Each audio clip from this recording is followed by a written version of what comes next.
नमस्कार मेरे प्यारे विद्यार्थियों, मैं नीरज सिंह राजावत हमारे नक्षत्र एजुकेशन के ऑनलाइन मंच पर आपका तहे दिल से हार्दिक स्वागत करता हूं। और मैं लेकर आया हूं सभी प्रतियोगी परीक्षाओं के लिए बचे हुए प्रश्नों की श्रृंखला, जो आपके लिए महत्वपूर्ण और उपयोगी हो सकती है। और आज हम चर्चा करने वाले उच्चतम न्यायालय के प्रश्नों के बारे में। अब हम चलते हैं आज के प्रश्न की ओर। मूल अधिकारों के उल्लंघन से संबंधित विवाद सर्वोच्च न्यायालय के किस अधिकारिता क्षेत्र से संबंधित है? मूल अधिकारों के उल्लंघन से संबंधित विवाद सर्वोच्च न्यायालय के किस अधिकारिता क्षेत्र से संबंधित है? क्षेत्राधिकार से बाहर है, अपीलीय अधिकारिता से संबंधित है, प्रारंभिक अधिकारिता से संबंधित है, परामर्शीय अधिकारिता से संबंधित है। हमारा आंसर होगा प्रारंभिक अधिकारिता से संबंधित है। अब चलते हैं अगले प्रश्न की ओर। भारत में उच्चतम न्यायालय में न्यायाधीशों की कुल संख्या मुख्य न्यायाधीश सहित कितनी है? भारत में उच्चतम न्यायालय में न्यायाधीशों की कुल संख्या मुख्य न्यायाधीश सहित कितनी है? 30, 31, 32, 33। हमारा आंसर होगा बी, 31। अब चलते हैं अगले प्रश्न की ओर और इसी तरह से हमारी श्रृंखला चलती रहेगी। भारतीय संविधान के किस भाग में अनुच्छेद 124 से 147 तक उच्चतम न्यायालय के गठन, स्वतंत्रता, शक्तियों आदि का उल्लेख है? भारतीय संविधान के किस भाग में अनुच्छेद 124 से 147 तक उच्चतम न्यायालय के गठन, स्वतंत्रता, शक्तियों आदि का उल्लेख है? भाग 2, भाग 3, भाग 4, भाग 5। हमारा आंसर होगा भाग 5। अब चलते अगले प्रश्न की ओर।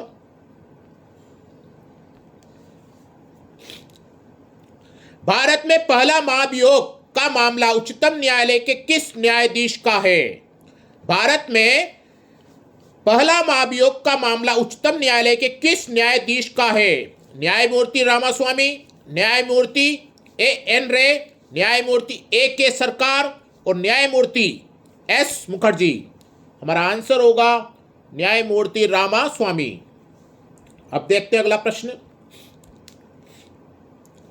भारत में न्यायपालिका संरचना पिरामिड की तरह है, जिसमें सबसे ऊपर होता है। भारत में न्यायपालिका संरचना पिरामिड की तरह है, जिसमें सबसे ऊपर होता है। ऑप्शन देखते हैं। फास्ट ट्रैक न्यायालय, जिला व सत्र न्यायालय, उच्च न्यायालय, सर्वोच्च न्यायालय। हमारा आंसर होगा सर्वोच्च न्यायालय। अब चलते हैं अगले प्रश्न की ओर। सर्वोच्च न्यायालय में किसी भी विषय पर राष्ट्रपति को परामर्श देने के लिए न्यूनतम कितने न्यायाधीशों के बेंच होना अनिवार्य है? सर्वोच्च न्यायालय में किसी भी विषय पर राष्ट्रपति को परामर्श देने के लिए न्यूनतम कितने न्यायाधीशों का बेंच होना अनिवार्य है? 3, 4, 5, 6। हमारा आंसर होगा 5। अब चलते अगले प्रश्न की ओर।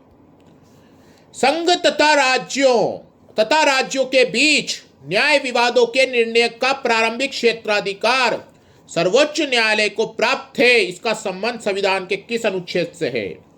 संघ एवं राज्यों तथा राज्यों के बीच न्याय विवादों के निर्णय का प्रारंभिक क्षेत्राधिकार सर्वोच्च न्यायालय को प्राप्त है।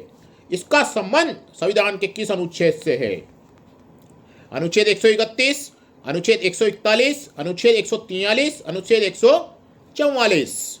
हमारा आंसर होगा अनुच्छेद 131। अब देखते हैं अगला प्रश्न। भारत का उच्चतम न्यायालय मौलिक अधिकारों की रक्षा हेतु कितनी याचिकाएं जारी करता है? भारत का उच्चतम न्यायालय मौलिक अधिकारों की रक्षा हेतु कितनी याचिकाएं जारी करता है? 4, 5, 7, 10।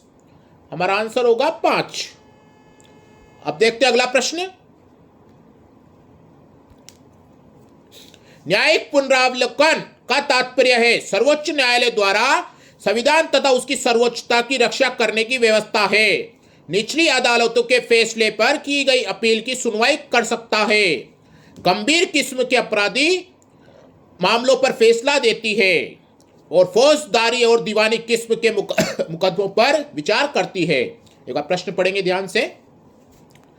न्यायिक पुनरावलोकन का तात्पर्य है सर्वोच्च न्यायालय द्वारा संविधान तथा उसकी सर्वोच्चता की रक्षा करने की व्यवस्था है। निचली अदालतों के फैसले पर की गई अपील की सुनवाई कर सकता है, गंभीर किस्म के आपराधिक मामलों पर फैसला देती है और फौजदारी और दीवानी किस्म के मुकदमे पर विचार करती है। हमारा आंसर होगा ए, सर्वोच्च न्यायालय द्वारा संविधान तथा उसकी सर्वोच्चता की रक्षा करने की व्यवस्था है। अब चलते हैं अगले प्रश्न की ओर। सर्वोच्च न्यायालय के न्यायाधीशों की नियुक्ति की जाती है मंत्रिमंडल की सलाह से प्रधानमंत्री द्वारा, मुख्य न्यायाधीश की सलाह से प्रधानमंत्री द्वारा, मुख्य न्यायाधीश की सलाह से राष्ट्रपति द्वारा, उपरोक्त में से कोई नहीं। सर्वोच्च न्यायालय के न्यायाधीशों की नियुक्ति की जाती है मंत्रिमंडल की सलाह से प्रधानमंत्री द्वारा, मुख्य न्यायाधीशों की सलाह से प्रधानमंत्री द्वारा, मुख्य न्यायाधीश की सलाह से राष्ट्रपति द्वारा, उपरोक्त में से कोई नहीं। हमारा आंसर होगा सी, मुख्य न्यायाधीश की सलाह से राष्ट्रपति द्वारा।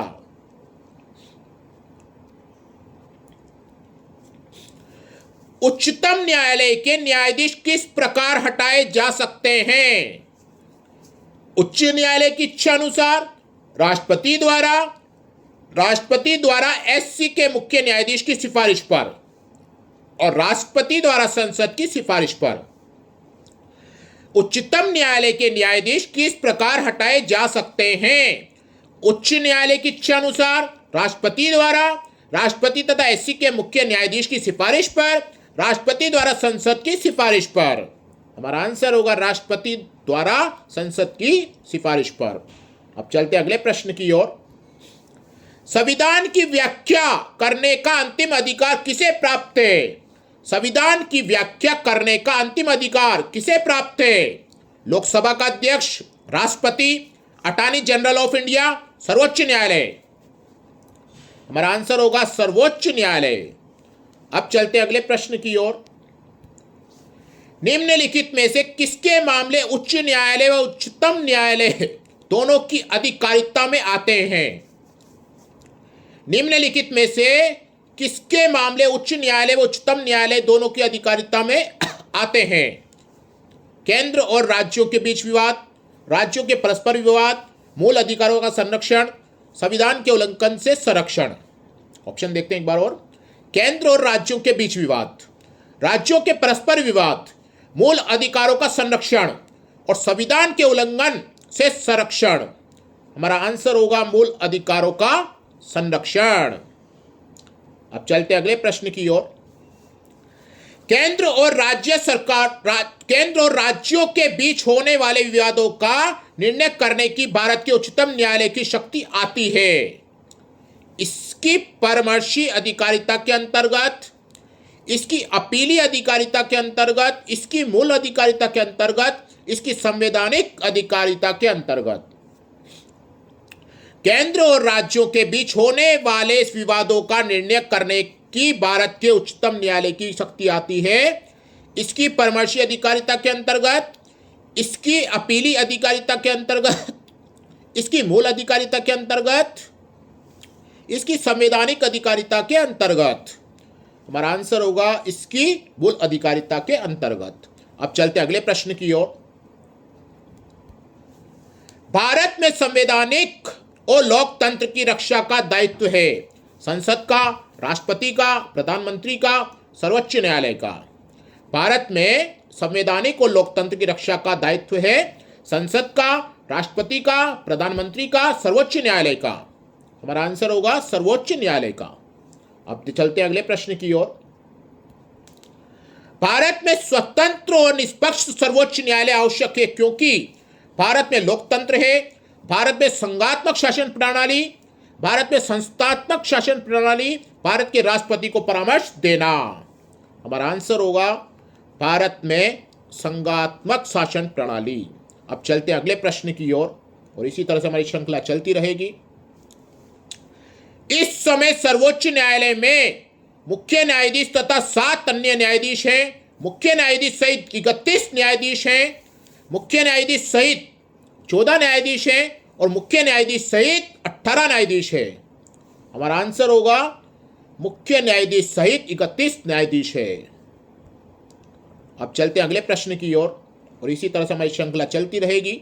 आप आनंद लेते रहें, ध्यान देते रहें प्रश्नों पर।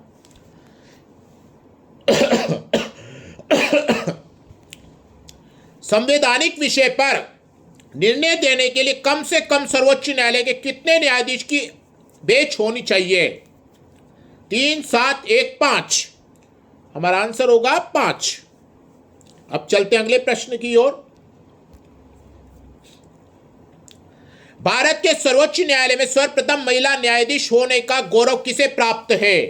भारत के सर्वोच्च न्यायालय में सर्वप्रथम महिला न्यायाधीश होने का गौरव किसे प्राप्त है? गिरिजा व्यास, एम फातिमा बीवी, सुषमा अवस्थी, उषा गोस्वामी। हमारा आंसर होगा एम फातिमा। अब चलते अगले प्रश्न की ओर। किस अनुच्छेद के अंतर्गत उच्चतम न्यायालय अभिलेख न्यायालय होगा तथा उसे अपनी अवमानना के लिए दंड देने की शक्ति प्राप्त है? अनुच्छेद 128, अनुच्छेद 129, अनुच्छेद 130, अनुच्छेद 131। हमारा आंसर होगा अनुच्छेद 129। सर्वोच्च न्यायालय का प्रमुख कार्य क्या रहा है? संविधान की व्याख्या, जन याचिकाओं पर विचार, राष्ट्रपति को सलाह देना, कानून बनाना। हमारा आंसर होगा संविधान की व्याख्या। अब चलते अगले प्रश्न की ओर। उच्चतम न्यायालय को निम्नलिखित पक्षकारों के बीच किस विवाद में प्रारंभिक अधिकारिता प्राप्त नहीं है?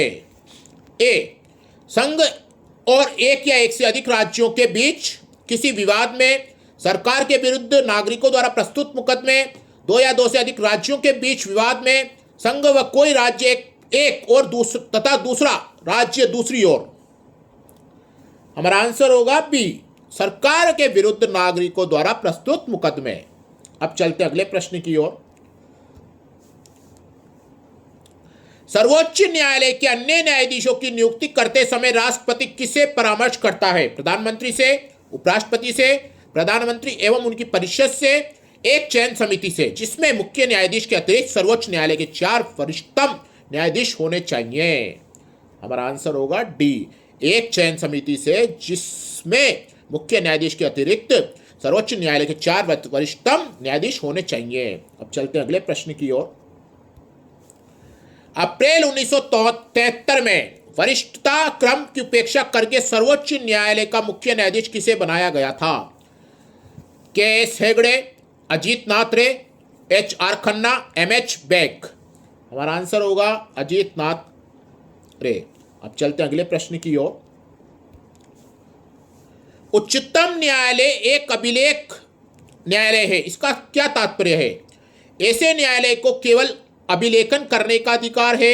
ऐसे न्यायालय को अवमानना के लिए किसी व्यक्ति को दंड देने की भी शक्ति है। ऐसे न्यायालय को अवमानना के लिए किसी व्यक्ति को दंड देने की शक्ति नहीं है। और ऐसे न्यायालय को गंभीर अपराध के लिए किसी व्यक्ति को दंड देने का मृत्यु दंड देने की भी शक्ति है। हमारा आंसर होगा बी, ऐसे न्यायालय को अवमानना के लिए किसी व्यक्ति को दंड देने की शक्ति नहीं है। यह थी हमारी आज की प्रश्नों की श्रृंखला। हम फिर मिलेंगे नए प्रश्नों के साथ। धन्यवाद।